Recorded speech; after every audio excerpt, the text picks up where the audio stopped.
I want you to say out loud with me, I am who he says I am. That's what I'm going to talk to you about tonight. I want you to get that stirred up in your spirit. I am who he says I am. Jadi ini pesan yang saya mau bagikan malam hari ini. Saya adalah siapa yang dia katakan tentang saya. I was reading my Bible this week and a particular passage came out. Oh, she's in a rush. Saya baca beberapa firman hari ini, ada satu ayat yang menekan. And it just stood out to me. Dan dia di situ nongol sendiri gitu. And I've been thinking and praying about what I would share, and it just really struck me. This is the right topic for the right time. Dan saya sedang berdoa apa yang mau saya bagikan, dan ini benar-benar ayat yang menyentuh saya. And in this passage you see King Saul, who's the king of Israel, and he's fearful and he's worried about this servant or child in his kingdom called David. He's got nothing to fear and nothing to worry about, but he's absolutely panic-ridden.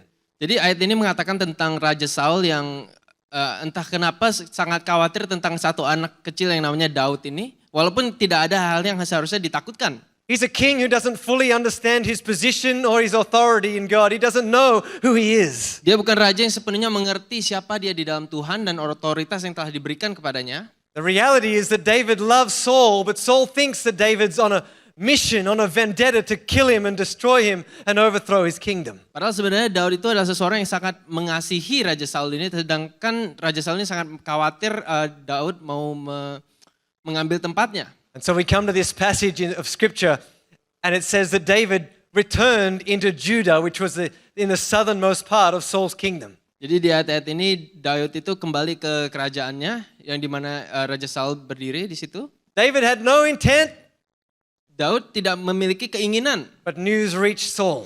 Tetapi berita itu sampai kepada Raja Saul. And it says this in 1 Samuel 22 verse 6. Dan di sini dibilang di 1 Samuel 22 ayat 6. The news of that is David's arrival in Judah, soon reached Saul.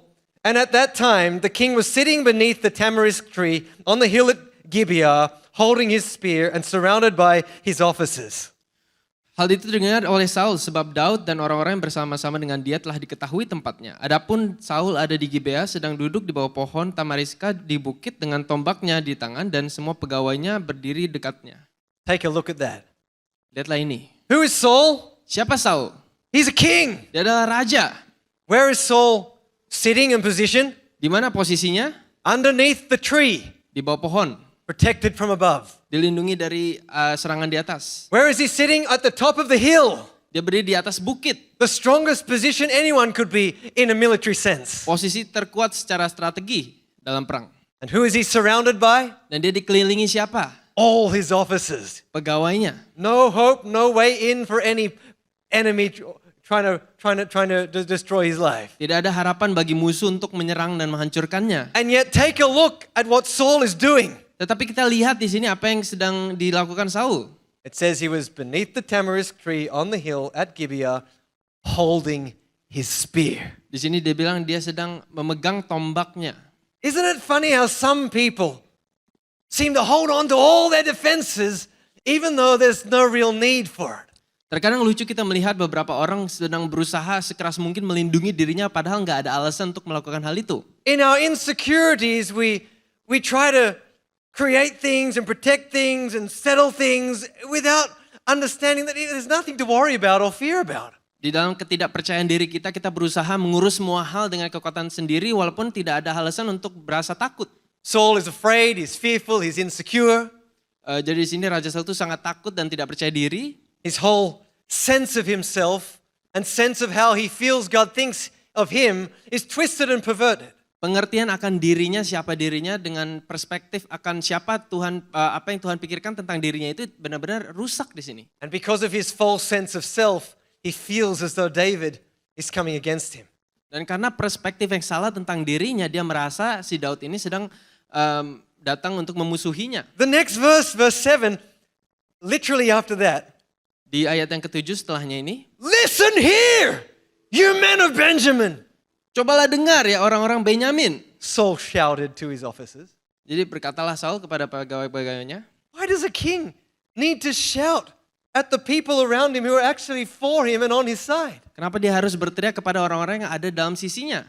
But the emotions and the outbursts that come out of this man in these fears and in these worries it reveals itself and manifests in the way that he carries himself. Tapi emosi yang dirasakan dia bermanifestasi keluar sebagaimana dia bersikap. The very people he's shouting at are the people who are loyal to him, faithful to him, who honor him as a king. And David too, by the way, is loyal and faithful and loves his king. Orang-orang yang dia teriaki itu adalah orang-orang yang justru loyal, setia kepadanya. Bahkan Daud pun adalah seseorang yang sangat setia kepada Raja Saul. But the Saul that Saul thinks Saul is not the Saul that God thinks Saul is. Tapi Saul yang Saul pikir Saul adalah itu berbeda dengan siapa Saul yang Tuhan pikir Saul itu adalah. Saul is assuming things and it's based on a wrong assumption. Dan Saul ini berasumsi berdasarkan hal-hal unsur-unsur yang salah. He goes on, he's unstoppable. Dia lanjut di sini. Verse 8, is that why you've conspired against me? Who conspired against him? No one. Di sini dia bilang sehingga engkau sekalian mengadakan persepakatan melawan aku padahal nggak ada yang berusaha seperti itu. Not one of you told me when my own son made a solemn pact with the son of Jesse, you're not even sorry for me. Think of it, my own son encouraging him to kill me as he's trying to do this very day. Bahwa anakku mengikat diri dengan anak Isai itu tidak ada seorang pun dari kamu yang cemas karena aku atau menyatakan kepadaku bahwa anakku telah menghasut pegawaiku sehingga melawanku menjadi penghadang seperti sekarang ini. David's not trying to conspire against you, Saul. You just think he is. Daud tidak lagi berkonspirasi melawan Saul, dia hanya berpikir itu terjadi. You're so caught up in yourself that you can't see truth. Sangat khawatir tentang dirinya sendiri, dia tidak bisa melihat kebenaran. You've lost the ability to discern and perceive reality. Kehilangan kemampuan untuk melihat kenyataan di depannya. Caught up in the wrong identity. Terperangkap dalam satu identitas yang salah. I'm going to spare you the blood and gore of the next part.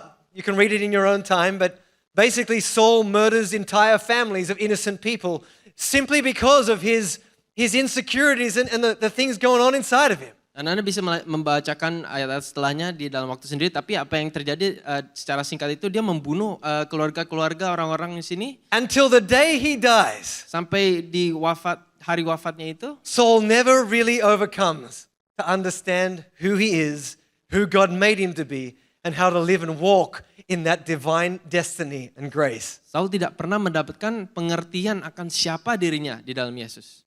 David, in his own words, called out to Saul in 1 Samuel 24:14. He said, after whom has the king of Israel come out? Whom do you pursue with 3,000 men? Dan A dead dog, a single flea. Di 1 Samuel 24 ayat 14, Daud ini membalas kepada Raja Saul, terhadap siapakah Raja Israel keluar berperang? Siapakah yang kau kejar? Anjing mati seekor kutu saja. It's amazing how many lies we can come to believe when it comes to identity. Luar biasa betapa banyaknya tipu muslihat yang bisa kita percayai ketika kita berpikir tentang identitas diri sendiri. And the reason why is simple. It's because the enemy is on a mission and a pursuit to put false identity onto the inside of each and every one of us. Dan alasannya sangat sederhana, yaitu adalah musuh itu sedang berusaha memasukkan identitas yang salah kepada diri kita sendiri. Tonight, this is simply a collection of stories. Jadi malam ini kita akan membahas beberapa koleksi cerita. You're going to have to draw out of these stories what it means for you, because I started thinking about this and going, I don't know how to put this in point 1, 2, 3. I think it's just as simple as grasping it, and you'll hear some points tonight weaved in and throughout what I'm sharing. Dan saya berharap kalian bisa mendapatkan mengambil sesuatu pelajaran dari beberapa koleksi cerita ini yang saya akan bagikan malam hari ini. Some of the stories are from the Word of God, some of them from my own life, some of them from the stories that I've seen in you and in others. Beberapa cerita dari Alkitab, beberapa cerita dari pengalaman saya sendiri dan juga dari pengalaman beberapa teman-teman di sini. But the truth is identity matters. Tapi yang intinya adalah identitas itu penting. Turn to somebody next to you and tell them identity matters. Dan ke sebelah Anda, identitas itu penting. Throw out false identities. Buang identitas yang salah. I'm always telling my kids who are learning and they're growing up, and two of them you saw here just a minute ago, you know that you got to look after your identity. Dan saya selalu bilang kepada anak-anak saya, dan Anda baru saja lihat 2 dari anak-anak saya, dan saya bilang kepada mereka, kalian harus menjaga identitas kalian. It doesn't take much to see that in this world, even in this world, that identity is worth something. Tidak perlu banyak waktu untuk melihat bahwa identitas itu penting bahkan di dunia ini.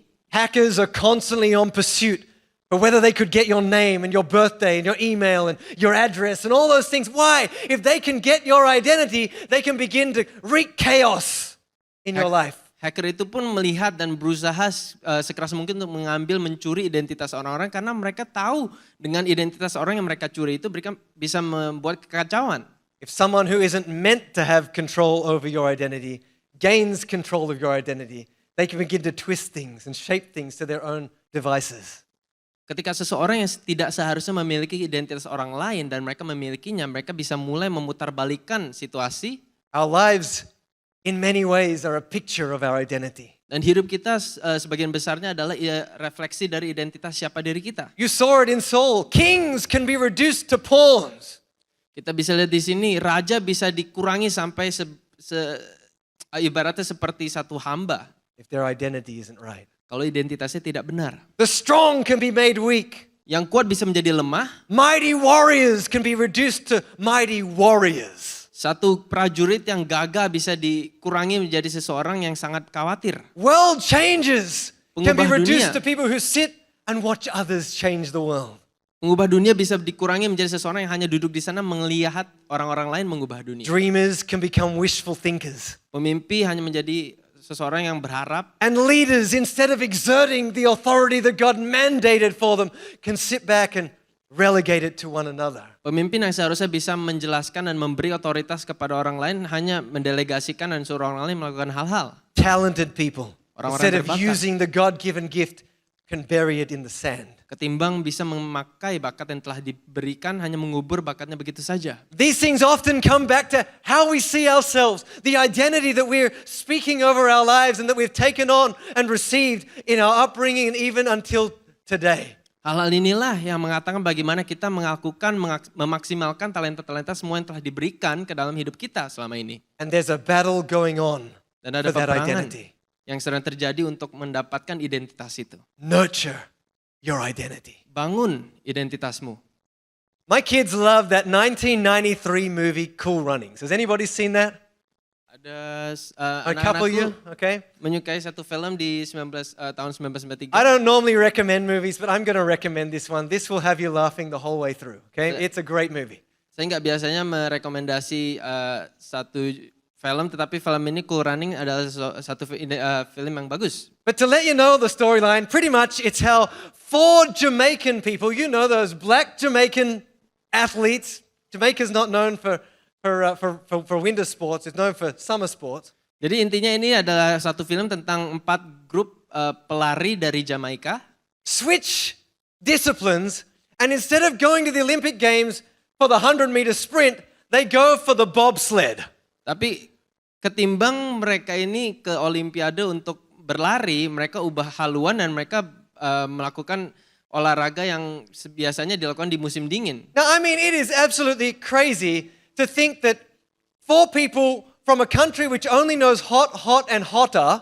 Dan ini merupakan satu hal yang sangat membuat bingung karena ini adalah 4 pelari yang berasal dari satu negara yang tidak kenal musim dingin. Could even think about going to a sport which is cold, cold, and colder. Bisa berpikir untuk berusaha melakukan satu olahraga yang justru khusus di musim dingin. But so many times in life, it's just about identity. Tapi kebanyakan kali di dalam hidup itu hanya masalah identitas. These people, and it's loosely based, very loosely based on a true story, by the way. Dan ini lumayan berasal dari cerita nyata. These people recruit somebody who can begin speaking into their life and directing them and realigning the identity. Jadi mereka itu merekrut satu orang yang bisa mengubah, membagikan satu kata-kata yang nyata dan mengubah hidup mereka. And there's this one moment in the film where one of the more confident members of the crew takes one of the less confident ones and he pulls him aside into the hotel room. Jadi ada satu adegan di sana di mana salah satu orang yang senior itu mengajak satu orang yang lebih junior ke dalam satu ruangan. And he sits him down in front of the mirror. Dan dia suruh dia duduk dan menghadap satu kaca. And he says, Junior, Dia bilang, Junior, who do you see? siapa yang kamu lihat? What do you see? Apa yang kamu lihat? The young man looks in the mirror, Dan orang itu lihat, kind of confused. dia bingung. And he says, I see Junior. Saya lihat Junior.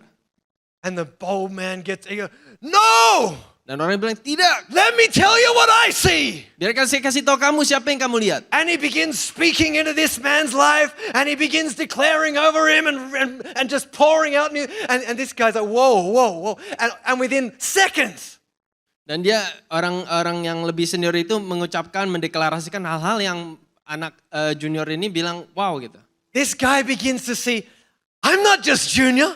I'm not just a little boy anymore. I'm grown up. I got a destiny. And you see his character come to life. Dan anak junior ini melihat dan dia mulai percaya kalau dia itu bukan hanya seorang anak muda di situ, tapi dia percaya akan ada satu tujuan, satu takdir yang lebih besar. I wonder what you would say. Dan saya pikir apa yang Anda akan ucapkan? If God sat you down tonight in front of the mirror Kalau and Tuhan- said, what do you see? Tuhan suruh kamu duduk di depan kaca dan tanya apa yang kamu lihat. Oh, I see me. Oh ya, saya lihat diri saya. I see a cafe worker. Saya lihat orang pekerja kafe. I see a student who's lost. Saya lihat murid yang tersesat. I see somebody who's 30 and not married yet. Saya lihat orang umur 30 tahun yang belum nikah. Come on. Ayo. The things we see in ourselves are downright stupid sometimes. Hal-hal yang kita lihat dalam diri kita terkadang itu cukup bodoh. In those moments, what would God say over you and I? Di dalam saat-saat seperti itu, apa yang akan Tuhan bilang tentang diri kita? Isn't that what God's doing all the time, folks? Bukankah itu apa yang Tuhan selalu lakukan kepada kita? Reminding us of who we really are. in Him. Mengingatkan kita siapa diri kita. Life's a cacophony of choices. Dan hidup itu penuh dengan pilihan. And every one of those choices that we make is leading us to feel a certain way and think a certain way about ourselves. Nah, setiap pilihan yang kita ambil itu mendorong kita untuk berpikir sesuatu hal tentang diri kita sendiri. Every book we read, every podcast we listen to, every person we hang out with, everywhere we go, even we come to church, it's all the pieces put together. Setiap buku yang kita baca, setiap podcast yang kita dengar, setiap orang-orang yang mengelilingi kita, semua bahkan di dalam gereja pun semua ini adalah hal-hal yang mempengaruhi bagaimana kita bisa melihat diri kita.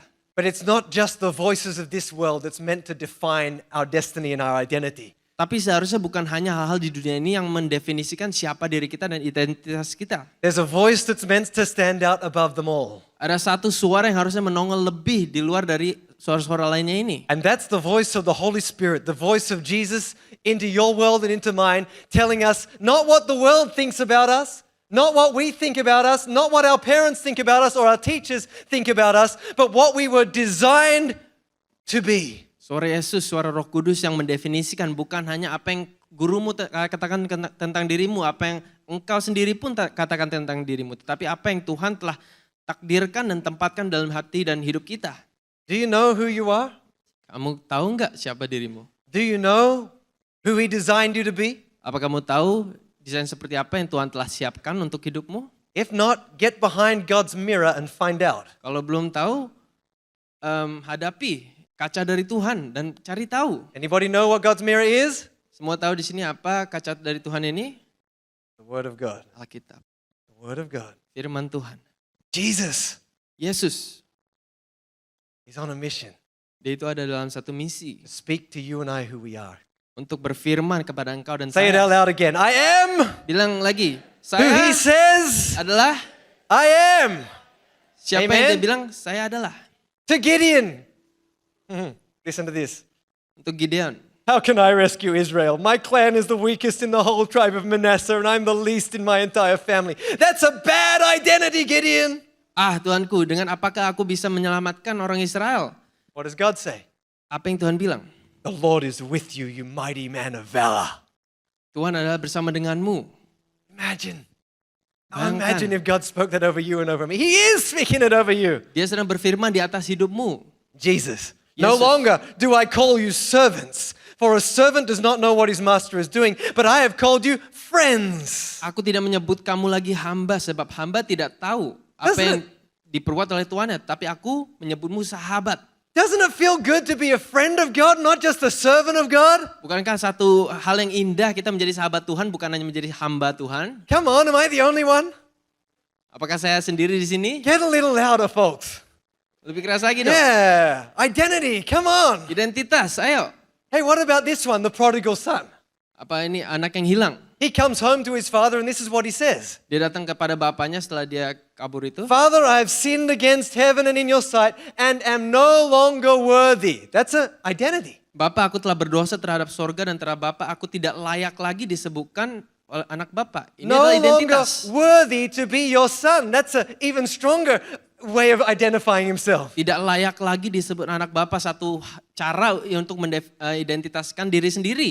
What does the father do? Apa yang Bapak lakukan di sini? But the father said to his servants, bring out the best robe, put it on him, put a ring on his hand, put sandals on his feet, bring out the fatted calf, kill it and let us eat and be merry. He pours out a whole different identity. Tetapi ayah itu berkata kepada hamba-hambanya, lekaslah, bawa kemari jubah yang terbaik, pakaikanlah itu kepadanya dan kenakanlah cincin pada jarinya dan sepatu pada kakinya. Ambillah anak lembu, tambun itu dan sembelilah dia dan marilah kita makan dan bersuka cita. Dia memberi yang terbaik untuk anak-anaknya. How good is God? Betapa baiknya Tuhan. The way he takes the past and makes things brand new. Bagaimana dia mengambil masa lampau dan membuatnya baru. Before the night's over, Sebelum malam ini berakhir, you got to take some time speaking into somebody else's life. kita harus mengambil waktu untuk berfirman kepada orang lain. That's hidup what orang God lain. does. You're awesome. You're amazing. You're loved. You're forgiven. You're hope-filled. You're faith-filled. Your life is purposeful and meaningful. There's so much ahead of you. The best is still yet to come. Come on, that's the God that we serve. Inilah Tuhan yang kita sembah. Kita bisa berfirman kepada orang lain. Hidupmu ada penuh dengan tujuan dan harapan. How we see ourselves makes a huge difference. Bagaimana kita melihat diri kita membuat perbedaan yang sangat besar. Making a career change at the best of times is hard. Membuat perubahan karir dalam waktu terbaik itu cukup susah. But when you're a fisherman by trade, Tapi ketika kamu itu satu nelayan or you're a political activist, atau mungkin aktivis politik, or you've sold out your life to the Romans and you're a tax collector, atau kamu adalah tukang bea cukai, perhaps it might have been harder than all to say, I'm leaving all of this to follow that. pasti susah bagi Paulus untuk bilang, aku mau meninggalkan semua ini untuk mengikuti dia. Jesus didn't have business, Yesus big connections. nggak ada bisnis atau koneksi. He didn't offer the disciples anything really. Dia nggak menawarkan apa-apa kepada murid-muridnya. But this is what he said. Tetapi ini yang dia bilang, Come follow me and I'll make you fishers of men. datang ikutlah kepada aku, maka aku akan menjadikan kau nelayan atas manusia. It's a whole new identity. Ini adalah satu identitas sangat-sangat baru. Instead of fishing on the boat and fisher of fish and kind of waking early in the morning in the dark hours and hanging out in the night and, doing it tough, some nights catching nothing, he says, hey, same job, same kind of idea, different manifestation. Instead of catching these little silver things in the sea, you're going to catch people. Jadi ketimbang kamu menelayan, memancing ikan di subuh-subuh, kamu akan diubah menjadi seseorang yang memancing orang-orang lain. Konsepnya mirip. And from that moment on, Jesus spends an entire ministry imparting identity. Dan dari situ Yesus menghabiskan waktu pelayanannya untuk mengimpartasi identitas. Equipping these disciples and the greater group of disciples to see themselves how the Father sees them. Melengkapi murid-muridnya untuk bisa melihat sebagaimana Tuhan melihat mereka. Because when we see ourselves as God sees us, we don't live fruitless lives, we live fruitful lives. Karena ketika kita bisa melihat sebagaimana Tuhan melihat di hidup kita don't kita live akan lebih berbuah. In fear but in faith. Bukan dengan takut tetapi dengan iman. We experience and live in the miraculous and not in the ordinary and average. Kita mengalami hidup penuh mujizat, bukan hanya biasa-biasa saja. New identities. Identitas baru. In Mark 3:17, Jesus speaks to the two sons, James and John, and he calls them Boanerges, which means sons of thunder.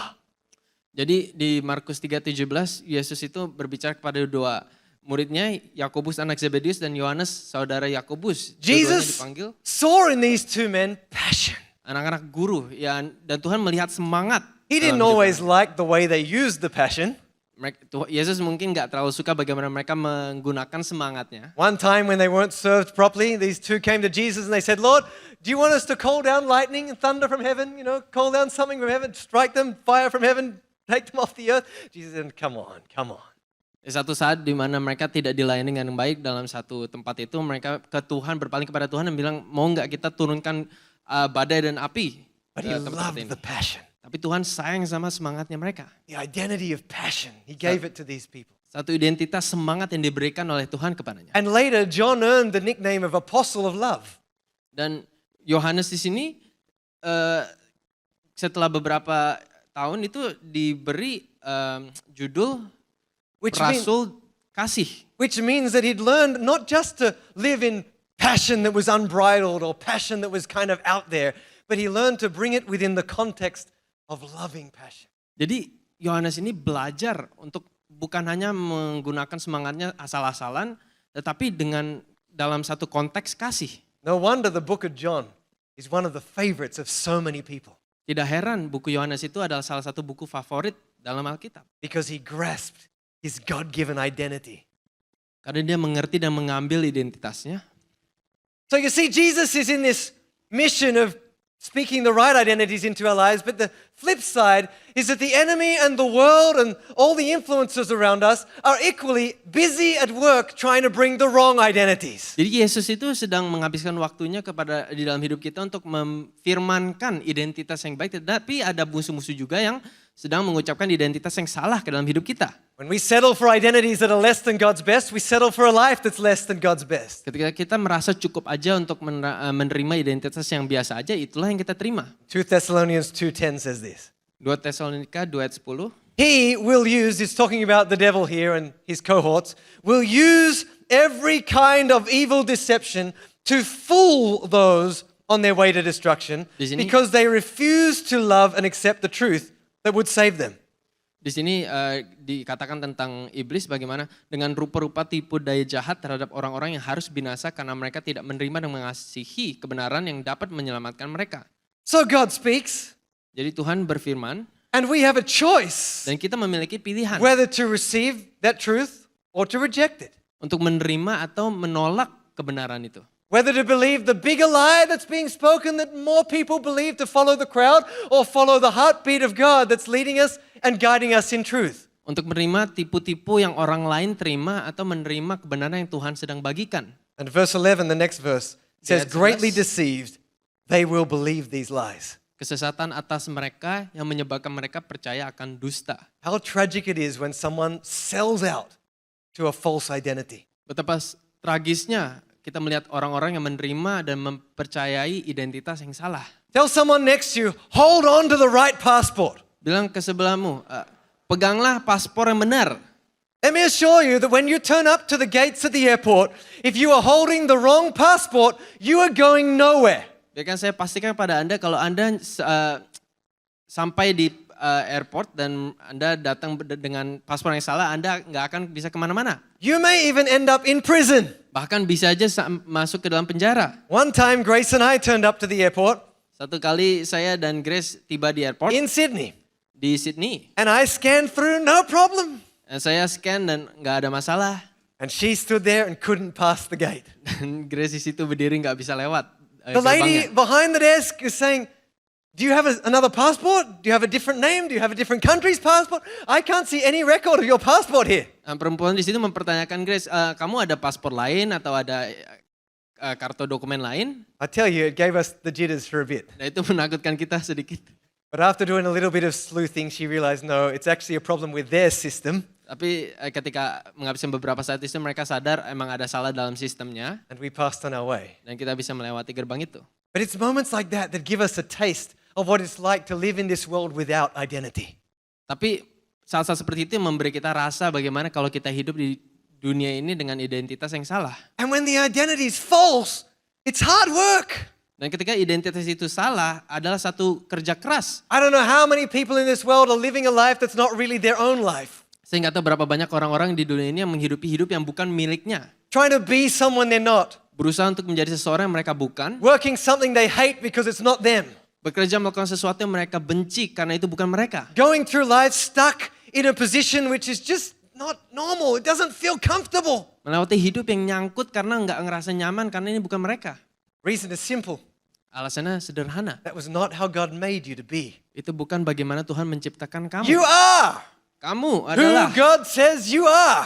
siapa yang Tuhan ucapkan tentangmu. He says you're a saint, not a sinner. Dia bilang engkau adalah orang suci, bukan Righteous, pendosa. not unrighteous. Orang benar, bukan salah. Blessed, not cursed. Diberkati, bukan dikutuk. Loved and appreciated, not undermined. Dikasih dan diapresiasi, bukan diremehkan. Saved, not lost.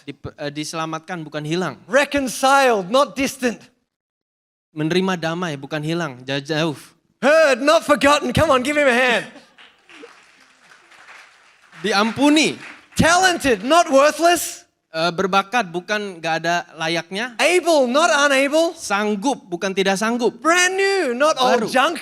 Baru, bukan tua dan lama. Forgiven, not pushed aside. Diampuni, bukan disampingkan. Worthy, not unworthy. Layak, bukan tidak layak. Victorious, not conquered. Pemenang, bukan gagal. And the list goes on and on and on and on. Dan bisa dilanjutkan terus menerus. I could list hundreds, maybe thousands Saya bisa pikirkan ratusan kata of beautiful things that God is speaking over you and over me. yang indah yang mendeskripsikan hidupmu dan saya. But that's not my intention in Tapi tonight's message. bukan itu intensinya malam hari ini. I think it's important for you to go home and actually get alone with God and find out what God's speaking to you. Tapi saya rasa penting bagi kalian untuk pulang dan habiskan waktu untuk memikirkan apa yang Tuhan deskripsikan tentang hidupmu. And you don't have to do it at home alone because you can speak and converse with God all day, every day, anytime. Dan gak perlu hanya di rumah ambil waktu gitu, tapi Anda bisa kapan aja berbicara kepada Tuhan tentang ini. Even now, let God speak into your heart and define you. Bahkan sekarang pun berbicara kepada Tuhan dan biar Tuhan deskripsikan hatimu dan hidupmu. In Luke 18:1, Di Lukas 18 ayat 1, Jesus used this illustration with his disciples. I'm not going to share what the illustration was. With his disciples to show them that they need to pray all the time and never give up. Yesus mengilustrasikan kepada murid-muridnya bagaimana mereka perlu untuk berdoa terus-menerus. Why Tidak would God menyerah. want his disciples to pray all the time? Kenapa Tuhan mau murid-muridnya untuk berdoa terus? One word, Satu kata, dialogue. dialog. Dialogue. Dialog. Dialogue is a two-way conversation. Dialog adalah percakapan dua arah. It's not I tell God, Lord, I need it, I shoulda, I woulda, I coulda, I wish I had, in Jesus' name, amen kind of thing. Dialog itu bukan kamu berbicara kepada Tuhan, Tuhan saya mau, saya harus, saya akan, bla bla bla. It's a Lord, I'm here in the garden and you're walking in the cool of the afternoon. Sometimes I feel naked like Adam, but you know what? I'm going to come out and expose and I'm going to let you speak into my life and talk to me about me. Tapi adalah satu momen di mana Anda berbicara di situ dan Tuhan, saya mau berbuka diri di sini, saya nggak sempurna, tapi saya siap menerima. I'm going to let you share things with me that honestly I don't feel comfortable about. Tuhan, saya memberi engkau waktu untuk berbagi akan hal-hal yang sebenarnya saya nggak nyaman mendengarnya. The kind of things that I find difficult even to bring up with my wife or my husband or my closest friend. Hal-hal yang bahkan sebenarnya menurut saya cukup susah untuk membagikan kepada orang terdekat dalam hidup saya. I might talk about it with my dog or my parrot, but they don't understand. Mungkin saya bisa berbicara kepada anjing saya, tapi mereka nggak mengerti. But God, I'm going to let you speak into me. Tapi Tuhan, saya mau membiarkan engkau berbicara kepadaku. That's why when we get alone with God and we begin to pray, it's not a list of things that we bring before God. It's actually communication to say, Lord, I'm here, but I want to go to there because I know when I get to there, my life's going to be so much more meaningful and blessed. But how? Show me. Jadi ini bukan hanya sekedar hal-hal yang kita mau bawakan kepada Tuhan, tetapi ada satu percakapan komunikasi yang terjadi antara kita dan Tuhan untuk apa yang kita harus pelajari dan terima. The trouble with so many of us Christians is we talk all about prayer and then we never do it. Hal yang susah tentang kekristenan terkadang itu adalah kita terlalu banyak berbicara tentang berdoa, tetapi kita nggak melakukannya. And we wonder why God's voice seems so distant. Dan kita heran kenapa rasanya suara Tuhan itu sangat jauh di sana. When in truth, He's right here, Padahal sebenarnya dia ada di sini. speaking constantly. Berbicara secara konstan. It's amazing what will happen when you just tune your ear to Him. Sangat luar biasa bagaimana ketika kita belajar untuk mendengarnya. One of the first things Jesus will ask you when you get to those places is something along these lines. Dan salah satu hal yang Tuhan akan tanyakan kepadamu ketika Anda sampai ke dalam titik itu, Are you ready to hear me? apakah Anda siap untuk mendengar suaranya? Are you ready to listen to me? That's the word siap. I heard that one a Udah lot. siap belum? Siap? Siap? Siap? Siap ga? You know? Are you ready? Are you really ready? Siap gak? That's a hard one because sometimes we're honestly not ready. Ini susah karena sejujurnya memang terkadang kita nggak siap. We know that the way Jesus speaks is beautifully soft like a gentleman, but beautifully harsh. Kita tahu terkadang Yesus juga berfirman sebegitu lembutnya tetapi juga terkadang cukup tajam. We know that if we truly give God the right and authority into those hidden parts of our heart, that He's going to take advantage of that. Dan kita tahu ketika kita memberi Tuhan otoritas akan hal-hal yang tersembunyi dalam hati kita, dia akan menggunakannya. He says, do you understand that the leadership and guidance that I'm about to give you is actually going to help your life? Dan dia akan bertanya, kamu ngerti nggak bahwa kepemimpinan yang akan saya lakukan dalam hidupmu adalah sesuatu hal yang baik untukmu? And we've got to answer in the affirmative before He's going to say anything. Dan kita harus menjawab iya sebelum dia melakukan sesuatu. So when He says, are you ready? You don't just go, I'm waiting, God. Jadi ketika Tuhan tanya, siap gak? You've Kita nggak actually bisa got to dari sini respond, yes, menunggu. Kita harus bilang, iya, I'm ready. saya siap. Are you sure? Yakin? Yes, God. Iya Tuhan. And He begins the questions. Dan dia mulai Are you ready? pertanyaannya. Apakah Anda siap? Why did you just do what you just did? Kenapa Anda melakukan apa yang lakukan? Oh my God, I never thought about that. Oh, saya nggak pikirkan. Oh, think about it. Pikirkan.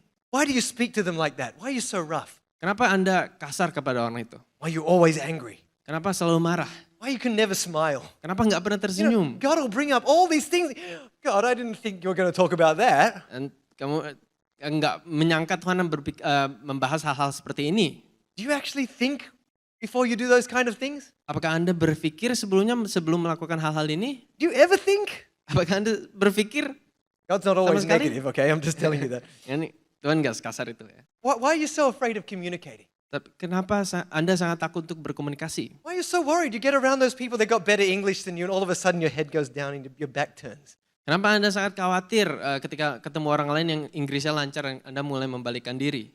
How truthful are you really being with yourself? Seberapa jujur Anda akan diri sendiri? Ever heard God say that? Pernah dengar Tuhan ngomong seperti itu? You really know who you are? Apakah Anda tahu siapa dirimu? Are you afraid of death? Apakah Anda takut akan kematian? Be honest. Jujur. Are you afraid of dying for someone who you don't like or somebody who doesn't like you? Apakah Anda takut untuk mati untuk seseorang yang Anda tidak sukai? You see, God gets really dirty sometimes, hard, right down there in the bottom line, because He's digging into the deepest parts of who we are instead of just dealing with the outside. Dan Tuhan kadang bisa cukup jujur dan lurus dan kasar kelihatannya ketika dia sedang berurusan dengan siapa diri kita. And when He asks hard questions, Dan ketika and we dia don't know the answer, and we scramble through it and stutter through it and try to work, God's really patient. He just says, no worries, take your time, try again. Dan ketika dia sedang berurusan dengan kita akan hal-hal yang lumayan susah dijawab ini, Tuhan itu sabar dan dia membiarkan kita mengambil waktu untuk berpikir. And if you notice something that so often Jesus doesn't just lay it down, He won't just tell us. How He tells us is through stories and through difficult questions. Dan kita lihat di Alkitab sebagaimana Tuhan itu terkadang ketika menjelaskan hal-hal, dia tidak langsung memberi jawabannya seperti itu aja, tetapi dia menjelaskannya dengan perumpamaan dan cerita. So many stories. Banyak cerita. Matthew 13:34. All Jesus did that day was tell stories. A long storytelling afternoon. Jadi Matius 13 ayat 34 semuanya itu disampaikan Yesus kepada banyak orang dalam perumpamaan. Isn't it amazing when you get a chance? Some of you may not have had this chance. I'm not trying to evoke old memories, but when you get up with your grandmother or your great-grandmother, I had the chance of meeting my great-grandmother, and you sit around the fire and they start telling stories and sharing stories. Kalau Anda pernah mengalami seperti ini, terkadang ketika Anda menghabiskan waktu dengan kakek nenek Anda, mungkin mereka akan membagikan cerita-cerita. How much we learn just through the stories. Dan bagaimana banyaknya kita bisa pelajari dari cerita-cerita itu. My grandfather and my great-grandmother, they lived through World War II, and they had stories and stories and stories to tell. Kakek nenek saya menghidupi melewati perang dunia dan mereka memiliki cerita-cerita yang mereka bisa bagikan. I reckon I've learned a lot from their resilience. Maybe not the same amount of resilience as they have, but you know what? They shared it and I've picked some up. An identity got formed through stories. Dan saya belajar bagaimana mereka memiliki mental yang tidak menyerah melalui cerita-cerita ini dan itu menjadi salah satu bagian dari identitas saya. The folklore, the natives and all the people that have grown up in different regions of the world, so much of what they teach and train on the generations is in stories. Dongeng-dongeng yang dibagikan orang-orang yang dari zaman dulu itu membagikan hal-hal pelajaran-pelajaran melalui cerita-cerita. My point is this, folks. Intinya adalah ini. When we get alone with God, He doesn't sit there silent. He actually talks to us and He tells stories. Ketika kita berdiri sendiri dengan dalam satu momen bersama dengan Tuhan, seringkali Tuhan membagikan cerita-cerita.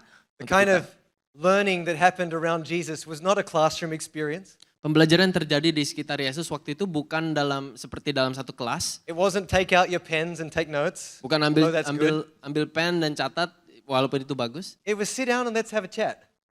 Waktu itu dilakukan seperti ayo kita duduk dan bercakap. And let's talk through this thing and let's share some things and let's see what you get out of it and what you pick out of it. But let's not just do it, sitting down around the campfire. Mari kita berdiskusi, bukan hanya duduk di situ saja. Let's do it in real life, in the hard moments. Kita lakukan di dalam hidup nyata. There's this moment and Jesus has been talking to the crowd and most of them have gone and they say, this Jesus, he preaches too hard, it's too weird, we don't understand him. Melewati momen-momen susah dan ada waktu di mana ketika Yesus memberikan satu hal itu, kebanyakan orang cabut dan pergi karena mereka menemukan pelajaran itu terlalu susah dimengerti. And you know what Jesus does? He turns straight back to them and he says, you guys want to go too? Dan Yesus waktu itu berpaling kepada murid-murid dekatnya itu dan tanya, kamu juga mau pergi atau enggak? I mean, if ever they had the perfect opportunity out, this was it. Nah, kalau ada kesempatan emas untuk cabut, inilah saatnya. But Peter's response is so telling. Tapi responnya Petrus itu sangat mendefinisikan identitasnya. He says, to whom would we go? Kemana lagi kami mau pergi? Where else is there? Kemana lagi? In other words, Peter is saying, we've found in you an identity and a journey and a growth place. We've found the exact environment that we need to be and become who we're called to be. Dengan kata lain, Petrus bilang di sini dia telah menemukan justru apa yang diperlukan dan di mana dia harusnya ada. Jesus never promised them a safe life, a prosperous life, a comfortable life, a leisurely life. He never promised them any of that. Yesus nggak pernah menjanjikan kepada mereka hidup makmur, hidup kaya, hidup yang penuh seperti itu. But this is what Peter says. Tapi ini yang dibilang Petrus. Verse 68 of John 6. Lord, to whom shall we go? You alone have the words of eternal life. You're our only hope. We have believed and confidently trusted. And even more, we have come to know by personal observation and experience that you are the Holy One of God, the Christ, the Son of the living God. Yohanes 6 ayat 68 jawab Yesus Simon Petrus kepadanya, Tuhan, kepada siapa kami akan pergi? Perkataanmu adalah perkataan hidup yang kekal dan kami telah percaya dan tahu bahwa engkau adalah yang kudus dari Allah. No one told that to Peter. Tuhan enggak memberi pengetahuan ini kepada mereka. But Peter discovered that through abiding in God. Tapi Petrus menemukan pengetahuan ini dengan dia menghabiskan waktu bersama dengan Yesus. He walked his life in relationship. Dia berjalan dengan satu hubungan bersama Yesus. What a contrast to the way that so many of us do Christianity in the 21st century. We do church on Sunday and every other day is the other day. Dan sangat berlawanan dengan bagaimana kita melakukan kekristenan di zaman sekarang. Kita hari Minggu datang dan habis itu udah. But if we really want a God-given identity, we've got to abide. Tapi kalau kita mau identitas yang dari Kristus, kita harus tinggal bersama dengannya. You say, how do I abide? We don't learn how to abide. We just do the abiding. Just do it. Bagaimana kita belajar untuk tinggal? Jangan lakukan saja. And when you do the abiding, you reap the results of it. Dan ketika kita tinggal bersama dengannya, kita akan merasakan buahnya, mengalami buahnya. God will stand there right next to you in front of the mirror and he'll say, let me tell you who I see you to be. Tuhan akan berdiri bersamamu menghadapi cermin itu dan bilang, biar saya beritahu siapa yang saya lihat di dalammu. And something brand new begins to form on the inside of us. Come on, musician. Dan akan ada hal-hal baru yang mulai terwujud di dalam hidupmu. I am who he Saya says I am. adalah siapa yang dia ucapkan tentang saya. In Deuteronomy 31 verse 6, Moses says to Joshua, be strong and of good courage. Ulangan 31:6, kuatlah dan teguhkanlah hatimu. He didn't say have strength or try to live your life with courage. He said be strong and of good courage. This is an identity thing. Ini adalah satu soal identitas. How do you see yourself tonight? Bagaimana Anda melihat dirimu sendiri? Are you strong? Apakah Anda kuat? That was pretty weak. Itu cukup lemah. See, the problem is when we don't see it, we can't live it. Karena kita nggak bisa melihatnya, kita nggak bisa menghidupinya. I can try again. Are you strong? Saya bisa coba lagi. Apakah Anda kuat? You're all liars. Anda pembohong. I know you're liars because you just proved it to me. Karena saya tahu Anda pembohong karena Anda baru saja buktikan kepada saya. The proof is not in the Sunday afternoon shout. The proof is in our life. Buktinya bukan hanya di minggu siang di sini, tetapi dalam hidupmu. When he says be strong, Ketika dia bilang jadilah kuat, we got to stand there and say, I'm strong. kita harus bilang saya And kuat. don't just say it and say it and say it, because that's just worldly repetition. You got to let God, the master of identity, speak it over your life. Let me tell you who you are. Strong, courageous, and confident. Bukan hanya mengulang-ulang saya kuat, tetapi benar-benar membiarkan Tuhan mendeskripsikan, mendefinisikan hidupmu bahwa Anda adalah kuat. Trust me when I say, when God says it over you, that's a whole different story than you trying to repeat it in front of a mirror. Dan ketika Tuhan mengucapkannya di atasmu itu sangat berbeda dengan Anda bilang kepada diri Anda kuat. Sometimes in life, Terkadang dalam hidup, we got all these big dreams, we got all these God kind of ideas and stuff that we want, hopes, kita punya goals even, plans, like things that are just in our mind, right? goal besar yang ada dalam hidup kita, harapan. God made human beings dreamers. Dan Tuhan menciptakan manusia itu bermimpi. He designed us to have a hope for greater things ahead. Dia mendesain kita untuk bisa punya satu harapan akan hal-hal di depan sana. If we don't have that hope, life's not worth living. Dan kalau kita nggak punya harapan, tentunya hidup ini susah untuk dihidupi. So, what is it that gets into us somewhere along the line between our young ages and our kind of more mature ages, they say? Jadi apa yang terjadi di antara ketika kita masih muda dan bermimpi sampai sekarang kita sekarang udah That lebih tua, stops us genuinely pursuing the dream. yang membuat kita berhenti untuk mengejar mimpi. Like we'll kind of keep it there, but it's dormant. What do you want to do one day? What do you want to achieve? I really would like to do this, but I haven't thought about it for like 10 years now. Hal-hal yang kita mimpikan waktu itu, kalau kita ditanya apa mimpimu? Oh ya ada seperti itu, tapi hanya di sana. Nggak pernah kita coba pikirkan lagi. The problem is we let the voices that are telling Masalahnya, us the things we can't do, or the things that we're not able, or the things that'll never happen, to be louder than the voices of the cans and the wills and the musts. masalahnya adalah kita membiarkan suara-suara yang bilang nggak bisa, susah, itu lebih keras daripada suara-suara yang bilang kamu bisa. And the worst of all Dan is yang we let terburuk, the wrong words form our identity. kita membiarkan hal-hal yang salah untuk membentuk identitas kita. Has anybody ever said or even thought, Pernah di sini ada yang I'm not a berpikir, creative person? saya bukan orang kreatif. Most of us, right? Kebanyakan dari kita bukan? How dare we? Betapa beraninya. Our God is the most creative God that ever there was and ever there will be. Tuhan adalah sosok yang paling kreatif di jagat raya ini. Creativity is not a personality. Kreatif ini bukan satu karakter. Creativity is a nature. Kreatif itu adalah satu sifat. Creativity is something that's built into every one of us in different forms. And yes, we may not be the next Monet or Leonardo da Vinci or Mozart or Beethoven. Adalah satu sifat yang kita bisa, yang ada di dalam setiap dari kita walaupun bentuknya beda. Dan mungkin kita bukan Monet berikutnya, bukan Leonardo da Vinci berikutnya. But the God who creates and the God who produces and God who performs put the same nature in you and I to create, produce and perform. Tapi Tuhan yang menciptakan, membuat, membentuk, telah menaruh sifatnya ke dalam setiap dari kita di sini untuk menciptakan, membentuk. How is it that tomorrow could be better than today? Bagaimana hari esok bisa lebih baik menjadi hari ini Because daripada we're hari ini? given the gift of God to create and to produce tomorrow.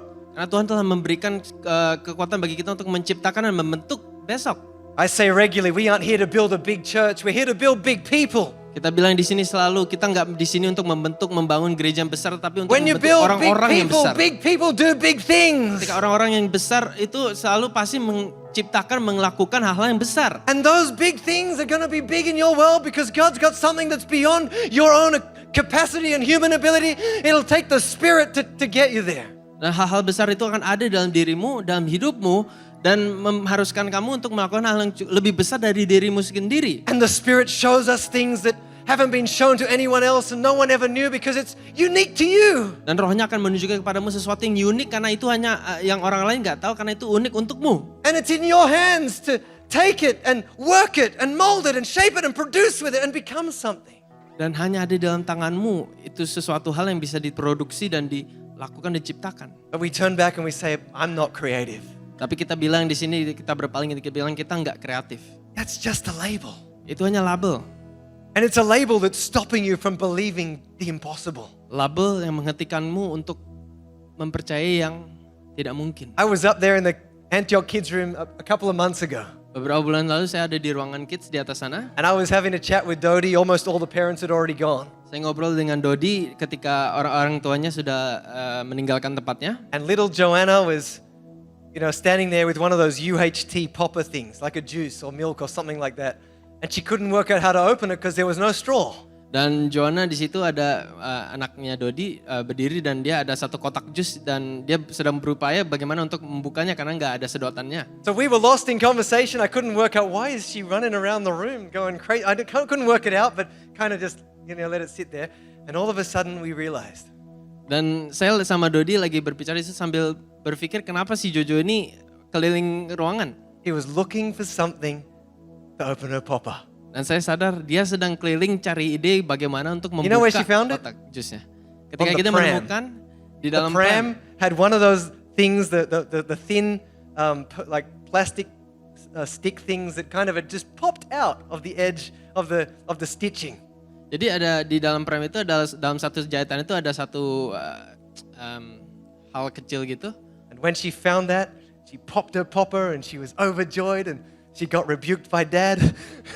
Dan dia menggunakan hal kecil yang cukup tajam itu untuk membuka kotak jusnya dan ketika ya dilakukan itu Which I papanya marah. understand, and I'm not Dan saya talking about ngerti. Dodi here, okay? Totally understand. But it's funny how sometimes we lose our creativity because someone said something about it. Lucu bagaimana kita bisa kehilangan kekreativitasan kita karena seseorang lain berbicara tentang itu kepada kita. Who do you see yourself as?